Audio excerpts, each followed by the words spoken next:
Graça e paz, meus irmãos. Amém. Jesus Cristo é o nosso Senhor. Amém. Vamos abrir as nossas Bíblias no livro de Atos dos Apóstolos e vamos fazer a leitura do texto do verso 1 ao verso 22. Amém? Atos 4, 1 a 22.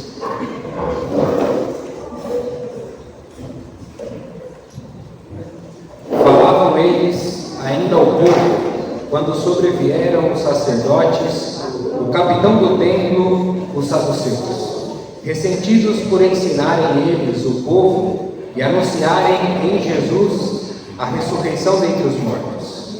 E os prenderam, recolhendo-os ao cárcere até o dia seguinte, pois já era tarde. Muitos, porém, do que ouviram a palavra, a aceitaram, subindo o número de homens a quase 5.000.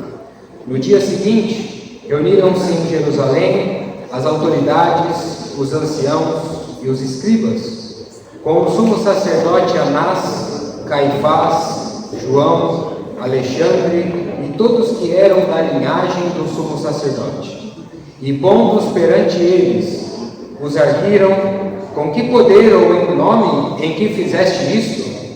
Então Pedro, cheio do Espírito Santo, lhes disse: autoridades do povo e anciãos, visto que hoje somos interrogados a propósito do benefício feito a um homem enfermo, e de todo modo porque foi curado, tomai conhecimento vós todos e todo o povo de Israel, de que em nome de Jesus Cristo Nazareno, a quem vós crucificastes e a quem Deus ressuscitou dentre os mortos, sim, em seu nome é que este está curado perante vós.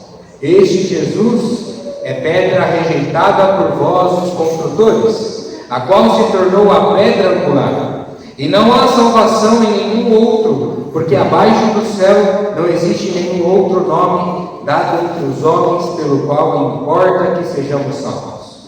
Ao verem a intrepidez de Pedro e João, sabendo que eram homens iletrados e incultos, admiraram-se e reconheceram que havia a eles estado com Jesus. Vendo com eles o homem que fora curado, nada tinha que dizer em contrário. E mandando sair do sinédrio, consultavam entre eles, dizendo: e faremos com estes homens? Pois na verdade é manifesto a todos os habitantes de Jerusalém que um sinal notório foi feito por eles, e não podemos negar. Mas para que não haja maior divulgação entre o povo, ameacemos-nos, para não mais falarem neste nome a quem quer que seja. Chamando-os, ordenaram-lhes absolutamente que não falassem nem ensinassem em o nome de Jesus. Mas Pedro e João lhes responderam: julgais se é justo diante de Deus ouvir-vos antes a vós outros do que a Deus? Pois nós não podemos deixar de falar das coisas que vimos e ouvimos. Depois, ameaçando-os mais ainda, os soltaram, não tendo achado com os que castigaram, por causa do povo, porque todos glorificavam a Deus pelo que acontecera. Ora, tinha mais de 40 anos aquele em quem se operara essa cura milagrosa. Vamos orar, meus irmãos. Querido Pai Celestial, nessa noite reconhecemos que somos fracos. Por isso, Senhor, queremos ir até a Tua presença, porque somos fracos, carecemos do nosso Senhor. Carecemos de um Deus Todo-Poderoso. Por isso, se faça presente em nosso meio. Esteja, Senhor, presente na nossa reunião. Enquanto estivermos aqui, Senhor, nós queremos estar aqui para Te louvar, para Te engrandecer, para Te exaltar. Os nossos lábios nesta reunião, nesta noite, estão para professar que Jesus Cristo é o nosso Senhor. Aleluia. E que não há nenhum outro nome, sim, pelo qual importa que sejamos salvos, sim, senão o nome de Jesus. Amém. Por isso, Senhor, faça um milagre na nossa vida. Amém. Senhor, nós queremos tirar as nossas mãos, queremos colocar tudo o que temos e somos nas mãos do nosso Senhor. Senhor, tire toda distração. Senhor, que os nossos olhos estejam fitados apenas ao Consumador da nossa fé, Jesus Cristo. Senhor, nós te amamos. Engrandecemos o teu nome. E é em nome de Jesus que nós oramos. Amém. Queridos irmãos, neste final de semana, nós vamos dar continuidade à série de estudos do livro de Atos dos Apóstolos. Este final de semana nós damos início ao capítulo 4 deste livro, dos capítulos 1 ao 22, cujo tema é a perseguição, a prisão de Pedro e João no Sinédrio Judaico. Mas antes de darmos início ao capítulo 4, se faz necessário nós entendermos e relembrarmos um pouco do capítulo 3 e das mensagens anteriores. Como é sabido de todos, Pedro e João, eles estavam caminhando em direção ao templo para a oração. Às 3 horas da tarde, esses homens caminhavam em direção ao templo para a oração. E aqui nós aprendemos uma grande lição, uma grande aplicação, de que um cristão genuíno, de que um cristão verdadeiro é quem tem uma vida de oração, é quem ora e persevera na oração. Amém. Ele tem uma vida de oração porque ele entende que a oração é uma arma poderosa, mas ele também entende que mais poderoso do que a oração é o Deus que responde às nossas orações. Amém. Então esses homens caminham para a oração. E ao chegar diante da porta formosa, esses homens avistam um homem, e este homem era coxo de nascença, com mais de 40 anos. Então, aproximando-se Pedro e João deste homem, diz a Bíblia que Pedro e João falam para este homem: olha para nós. Este homem ergue seus olhos, olha para Pedro e João. Ele estava pedindo esmolas, e Pedro ergue a sua voz e diz: eu não tenho ouro, não tenho prata, mas o que eu tenho eu te dou. Levanta-te e anda em nome de Jesus o Nazareno. Amém. Este homem crê, este homem tem fé, este homem se levanta, este homem é curado e este homem anda. Amém. E aqui nós vemos, meus irmãos, que este milagre era um milagre messiânico, porque havia uma crença que um homem bom, um homem piedoso, poderia efetuar curas e curar um coxo, porém um coxo de nascença não. Amém. Este era um trabalho apenas para Jesus. Amém. E Pedro e João efetuam a cura não no nome deles. Não é no nome de Pedro e também não é no nome de João que este homem é curado. Eles curam esse homem no nome de Jesus o Nazareno. Este homem foi curado. E aqui nós aprendemos mais uma grande aplicação de que um homem verdadeiro, um homem de Deus, ele não busca glória para si mesmo. Um homem genuíno, um homem cristão, um homem verdadeiro, ele atribui a glória a Deus e ao nome de Jesus. Aleluia. Estes homens não atribuem a glória para eles atribuem a glória a Deus e eles exaltam o nome de Jesus. Amém. Estes homens não buscavam glórias humanas, aplausos humanos, eles não buscavam gritos do público e da plateia do seu nome, eles entendiam que a glória e a reverência e a exaltação são dadas apenas para Jesus. E diz a Bíblia que todo o povo, toda a multidão ficou atônita com aquele milagre. E a multidão, o povo passou a se apegar em Pedro e em João. Eles acreditaram que foi no nome de Pedro, no nome de João, ou talvez que o poder vinha deles. Então essa multidão passou a se apegar nesses homens, a segui-los. Mas aqui nós vemos mais um caráter de um homem de Deus. Ele não é omisso. Pedro se levanta para trazer uma explicação. explicação ao povo dos fatos ocorridos. Pedro levanta, Pedro diz o seguinte: olhem para mim, povo de Jerusalém, o que aconteceu aqui, essa cura, esse milagre, não foi no meu nome. Vocês não devem gritar o meu nome, vocês não devem me exaltar. O que aconteceu aqui é que este homem foi curado no nome de Jesus, o Nazareno. E não há nenhum outro nome pelo qual importa que sejamos salvos senão o nome de Jesus. Amém. Não há salvação em outro nome senão o nome do nosso Senhor. Amém. Pedro levanta, Pedro se explica. Ele não é omisso. Ele não deixa as pessoas acreditar que ele era alguma coisa. Ele entende que a glória, a majestade, o louvor e o domínio são dadas somente ao nosso Senhor. Amém. Amém. Diante desses fatos, entramos no capítulo 4, o qual surge as autoridades judaicas. As autoridades judaicas aparecem para interrogar esses homens, para questionar esses homens, para fazer perguntas a esses homens dos fatos ocorridos, do que estava acontecendo. O burburinho ali era muito grande daquele milagre, daquela cura. E esses homens não só perguntam, questionam contra estes homens de Deus, mas as autoridades judaicas vieram e prenderam esses homens. Esses homens foram presos. E aqui eu preciso chamar a sua atenção a um fato e a um detalhe marcante da história do cristianismo. Porque se nós olhamos o dia de Pentecostes, nós podemos ver que há um divisor de águas. Porque antes do dia do Pentecostes, nós vemos esses homens, esses apóstolos, eles trancados, eles presos dentro de uma casa com medo das autoridades judaicas.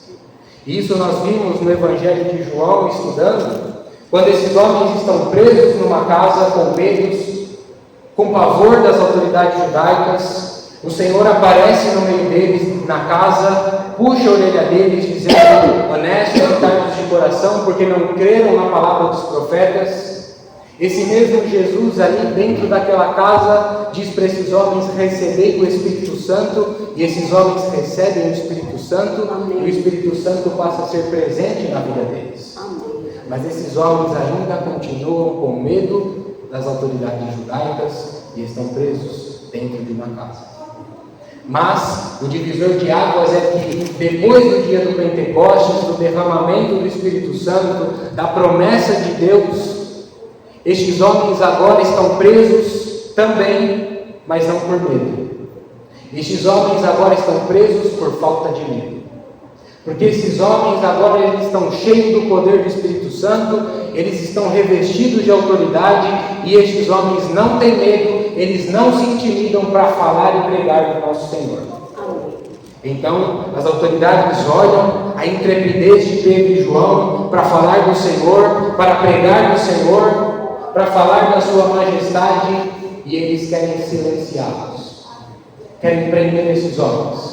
Só que esses homens agora não têm mais o Espírito Santo apenas presente na vida deles, mas o Espírito Santo é presidente da vida deles. Amém. Todas as ações que esses homens têm são governadas e dirigidas pelo Espírito Santo. Amém. Com isso, eu preciso fazer uma afirmação e uma pergunta a todos nós essa noite. A afirmação é: todos nós que estamos aqui, de fato, quando cremos no nosso Senhor, no nosso Salvador, nós recebemos o Espírito Santo, como diz Efésios 1, verso 13. Mas a pergunta é: quantos de nós temos o Espírito Santo presidente das nossas vidas? Amém. Todas as ações que eu e você temos na nossa vida são presididas de fato pelo Espírito Santo? Amém. São governadas pelo Espírito Santo? As pessoas olham para mim e para você e veem a obra do Espírito Santo em nós? Estes homens não têm apenas o Espírito Santo presente, mas o Espírito Santo agora também é presidente da vida deles. Amém. Eles são governados pelo Espírito Santo. As ações deles são governadas e presididas pelo Espírito Santo. E assim também deve ser a nossa vida. Assim deve ser a nossa jornada cristã. Sermos governados e presididos pelo Espírito Santo. Amém? Amém. E com isso, meus irmãos, esses homens, eles passaram a ser perseguidos. Esses homens foram interrogados, foram questionados. Começou a ameaça. Esses homens foram ameaçados de prisão, ameaçados de morte, por estarem falando o nome de Jesus, por estarem afirmando que quem efetuou a cura foi o nome de Jesus e não foi eles. Amém, Jesus. Esses homens são perseguidos, mas se nós olharmos para a história da igreja, a perseguição, a intimidação, a ameaça, o martírio, a espada de Roma, os leões do Coliseu jamais puderam calar a igreja de Deus. Aleluia. Jamais puderam ameaçar a igreja de Deus.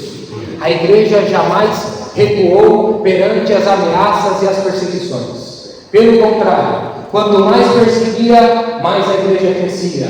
Quanto mais torturava, mais a igreja crescia. Amém. E nós precisamos entender uma coisa: de que o que enfraquece a igreja de Deus não é a perseguição, não é a intimidação, não é a ameaça. O que enfraquece a igreja de Deus é se ela não é cheia do Espírito Santo.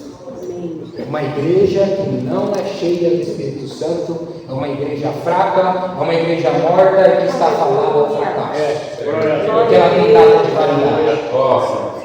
Mas uma igreja revestida do poder do Espírito Santo e cheia do Espírito Santo é uma igreja forte. Amém. É uma igreja que resiste às intempéries. É uma igreja que prevalece diante das adversidades. Uma igreja cheia do Espírito Santo é uma igreja que pode vir tribulações, pode vir ameaças, mas ela não se exalta, ela não se glorifica, mas ela exalta e glorifica o nosso Senhor. Amém. Ela exalta e glorifica o nosso Deus. Amém. Porque não há nenhum outro nome pelo qual não importa que sejamos salvos, Amém. senão o nome de Amém. Jesus. Aleluia. Glória a Deus. Nós vamos ler o verso 7 ao 10. Os irmãos podem ler para mim o verso 7 ao 10 no capítulo 4. Quando os eles morariam, com que poder Ou em nome de quem fizeste isso?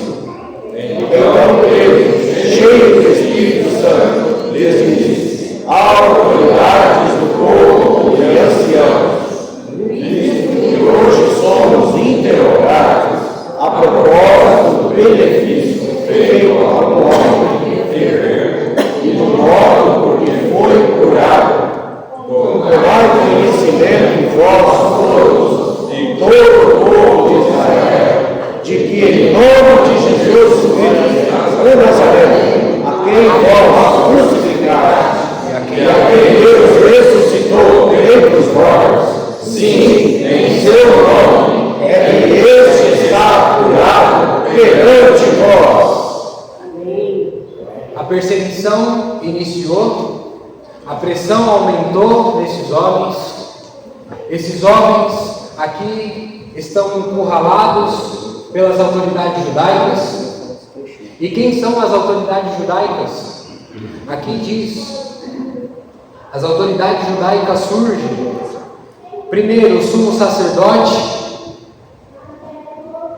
aparece o capitão do templo e aparecem os saduceus. Esses três grupos aparecem para intimidar mais ainda esses homens. E eu destaco para vocês, dentre esses grupos, o pior grupo, os saduceus. Quem são os saduceus? Os saduceus eram uma seita dos judaizantes, era um grupo liberal, eles não criam na ressurreição, eles não criam na inspiração total do Antigo Testamento, como o Antigo Testamento não fosse inspirado pelo Espírito Santo na sua totalidade, mas sim apenas os 5 primeiros livros do Pentateuco. Estes homens, os saduceus, eles eram os líderes do templo, eles foram aqueles que lideraram a crucificação de Jesus, eles eram braços direitos de Roma, mancomunados com o imperador romano. Estes homens, eles banalizavam o mundo espiritual, não criam em anjos e também não criam em demônios. Estes homens foram os responsáveis, os principais responsáveis por tornar o templo, a casa de Deus, um lugar de adoração, um covil de salteadores. Eles são os responsáveis. Foram os que fizeram o estopim para que tudo acontecesse. Tudo isso por quê? Ganância, poder, status, benefícios, privilégios, dinheiro, posição.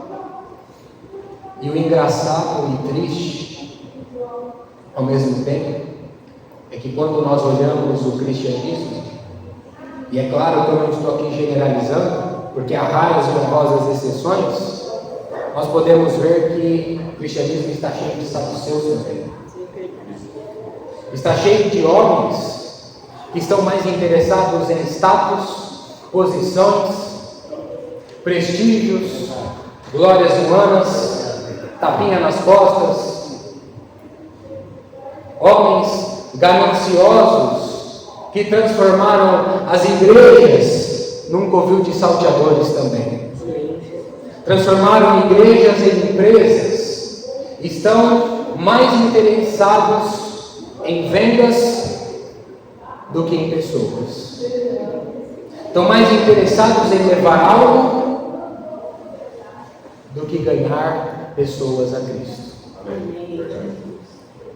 Estão mais preocupados com o livro do balanço patrimonial do que trazer pessoas para serem inscritos no livro da vida. Esses são os saduceus do passado, do presente. Estes são aqueles que negligenciaram o Senhor. Mas nós vemos também que Pedro e João, diferente destes homens, por serem homens íntegros e tementes a Deus, a pregação deles é uma pregação cheia de poder, é uma pregação cheia de autoridade, é uma pregação que o Espírito Santo conduz eles. Nós vemos o primeiro sermão de Pedro, o qual ele destaca a vida, a obra, os feitos do nosso Senhor. Amém. Depois ele destaca a morte, a cruz de Cristo. Depois ele traz para nós a ressurreição do nosso Senhor, a ascensão do nosso Senhor, a exaltação do nosso Senhor e o senhorio de Cristo. Amém. Uma pregação cristocêntrica. Qual é o resultado? Mais de 3.000 pessoas batizadas. Amém. Mais de 3.000 pessoas creram no Senhor por uma pregação cristocêntrica. Amém. Já no seu segundo sermão, agora nós vemos ele pregando, falando de Cristo, do nome de Jesus, que não há outro nome pelo qual importa que sejamos salvos senão o nome de Jesus. E qual é o resultado? Conversão de 5.000 homens. Amém. Uma igreja que se inicia com 120, passa a 3.120, mais 5, agora 8.120 membros. Tudo por quê? Pregação do Evangelho cristocêntrico. Qual é a maneira que eu e você devemos pregar o Evangelho? Falando de Cristo, falando de Jesus, da sua pessoa, da sua crucificação, da sua glória, da sua exaltação. Tudo é Cristo. Amém. Tudo é para Ele. Mas aqui a perseguição continua. Esses homens são intimidados. Esses homens são colocados contra a parede.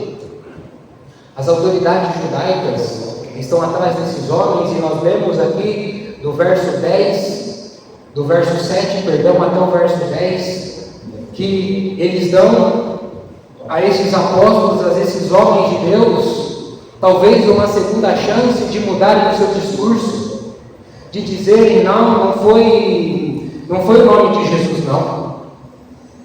Mas qual é a ação desses homens? Esses homens não mudam o seu discurso. Eles talvez poderiam, vendo que perderiam prestígios, que perderiam talvez a sua liberdade, porque estavam para ser presos e foram presos, talvez pudessem olhar para o seu próprio umbigo e ver que talvez eles seriam tolhidos do seu direito de fala. Então esses homens poderiam olhar para eles mesmos e falar, vamos mudar o discurso. O negócio é o seguinte, a cura desse homem, pensando bem, não foi o nome de Jesus, não. Foi o nosso nome. Até porque nós somos apóstolos. Até porque nós somos enviados de Deus. Jesus esteve aqui, agora ele não está. Agora a boca de Deus é nossa. Nós agora que damos as cartas, nós agora que falamos, nós temos poder, nós efetuamos a cura. Essa foi a ação desses homens? Não. Qual foi a ação desses homens? Foi no nome de Jesus. Jesus o Nazareno. Não há cura, não há salvação se não for no nome de Jesus. Amém. Isso é fato. Nós não vamos nos dobrar ao sistema. Nós não vamos aceitar a imposição. Nós não vamos ceder a caprichos ou benefícios próprios em troca do nosso Senhor. Essa é a ação de um homem de Deus e de um homem que teme a Deus e o seu Senhor. Esses homens nós vimos no final de semana passada, eles tinham temor de Deus. Será que eu e você temos tido também temor a Deus? Tememos o nosso Senhor a ponto de rejeitarmos as coisas em detrimento da nossa verdade, dos nossos benefícios, dos nossos prazeres? Esses homens entendem o que é negociável e o que não é negociável. E a verdade, ela é inegociável. Eles não negociam os seus princípios e os seus valores. Mas continuando no texto, vamos ler o verso 18 até o verso 20. Chamando-os, ordenaram-lhes que absolutamente não falassem, nem ensinassem em nome de Jesus. Mas Pedro e João lhes responderam: julgai ser justo diante de Deus ouvir-vos antes a vós outros do que a Deus? Pois nós não podemos deixar de falar das coisas que vimos e ouvimos. Mas antes, irmãos, eu lembrei de um ponto precioso. Aqui no verso 13, estes homens estavam encurralados, esses homens estavam contra a parede, estavam sendo interrogados, estavam sendo perseguidos. Quem estava perseguindo? As autoridades judaicas, o Sinédrio judaico, composto por mais de 71 membros, mais o sumo sacerdote, homens letrados, homens cultos, que talvez poupavam dos seus certificados, dos seus diplomas na parede, homens cultos, talvez com boa oratória da mais alta cúpula da sociedade. Contra eles quem estava? Pedro e João, homens incultos, iletrados, simples, galileus, e contra eles toda a autoridade judaica. Mas esses homens simples, eles tinham a autoridade do Espírito Santo. Amém. Esses homens tinham o nome de Jesus. Amém. E diante desses fatos, o Sinédrio judaico que estavam os encurralando, eles chegam a uma conclusão destes homens. Qual é a conclusão que eles chegam diante de Pedro e de João? O verso 13 nos responde. O verso 13 diz: ao verem a intrepidez de Pedro e João, sabendo que eram homens iletrados e incultos, admiraram-se. Esses homens se admiraram com a intrepidez, com a coragem desses homens, e reconheceram que haviam eles estado com Jesus. A conclusão desses homens é o seguinte: não tem outra conclusão a não ser essa. vendo esses homens, a intrepidez, a coragem, a ousadia desses homens, o poder desses homens no Espírito Santo, não há outra conclusão a não ser essa: esses homens estiveram com Jesus. Amém. Então eu pergunto para cada um de nós: qual é a conclusão que as pessoas têm tido de mim e de você? As pessoas olham para você e chegam à conclusão: ele esteve com Jesus, ele está com Jesus, ele tem uma vida presente com Jesus. Ou a conclusão tem sido ao contrário: esse camarada aí não tem nada de Jesus, essa irmã aí não anda com Jesus, nem o conhece, olha os atos, olha o jeito que a pessoa fala, não tem nada de Jesus, ele não se parece com Jesus. Qual é a conclusão que as pessoas têm tido de cada um de nós? A conclusão, meus irmãos, deve ser: eles estiveram com Jesus. Eles são parecidos com Jesus. Eles são discípulos de Jesus. As ações, as atitudes deles demonstram que de fato eles são filhos de Deus. Aleluia. Essa é a conclusão que as pessoas precisam ter de cada um de nós.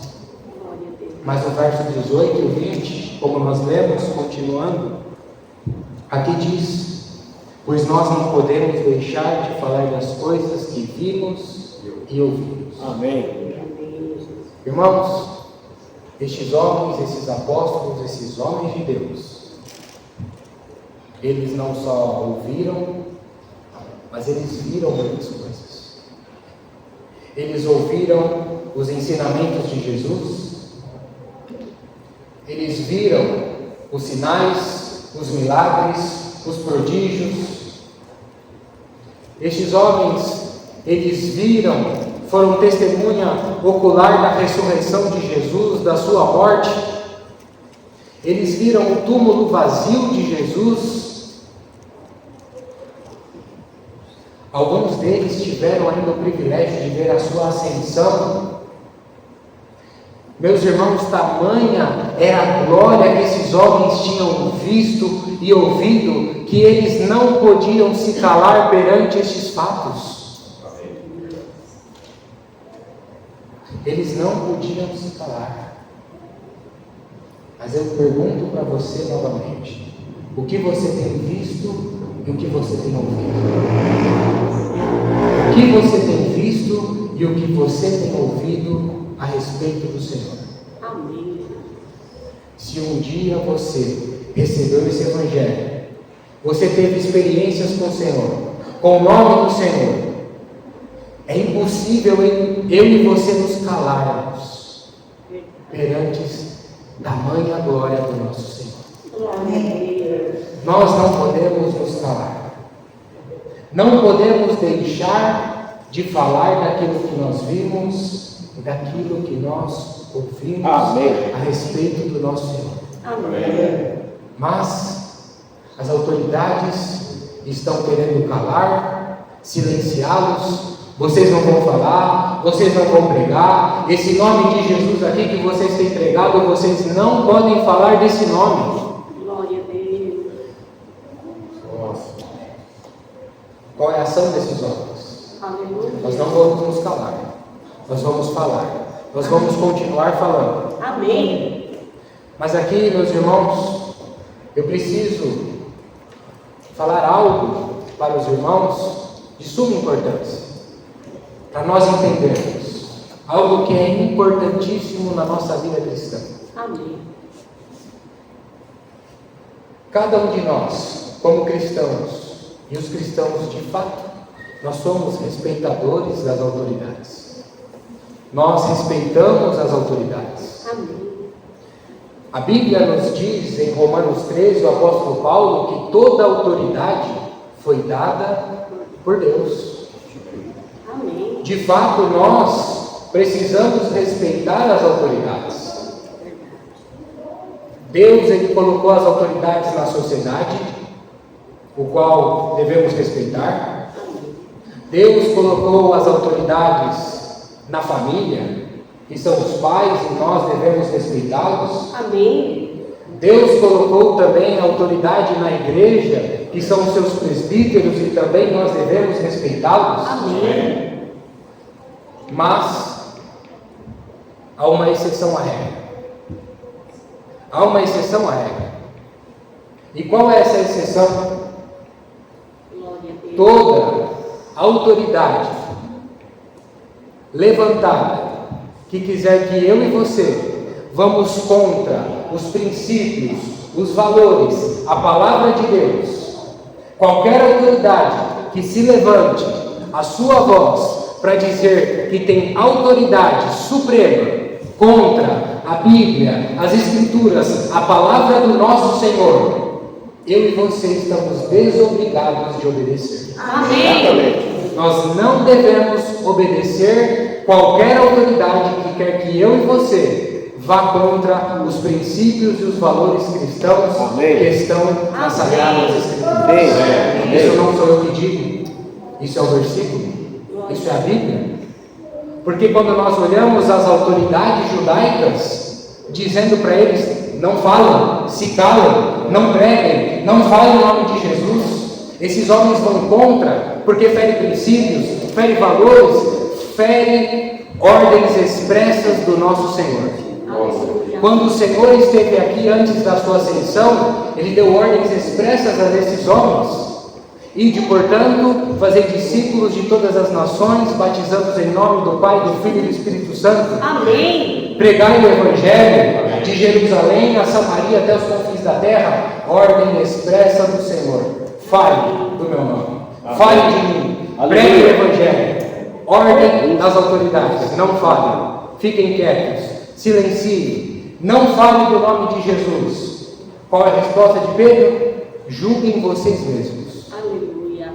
Julguem vocês. É mais importante nós obedecermos a Deus ou a obedecermos os homens? Aleluia. Então eu pergunto para os irmãos, julguem vocês mesmos. É mais importante nós obedecermos as Escrituras, a palavra de Deus ou a palavra de um homem? Sempre a palavra do Senhor. A Bíblia, as Escrituras são supremas. Amém. Nada está acima da palavra do nosso Senhor. Amém. Vendo esses fatos, o sinédrio judaico que os encurralava, que os colocava contra a parede, agora aqui é uma virada de jogo. Aqui a mesa vira. Agora eles que estavam encurralando, agora eles que são encurralados. Amém. Porque eles tentavam de todas as maneiras prender, arrumar pretextos a Pedro, a João.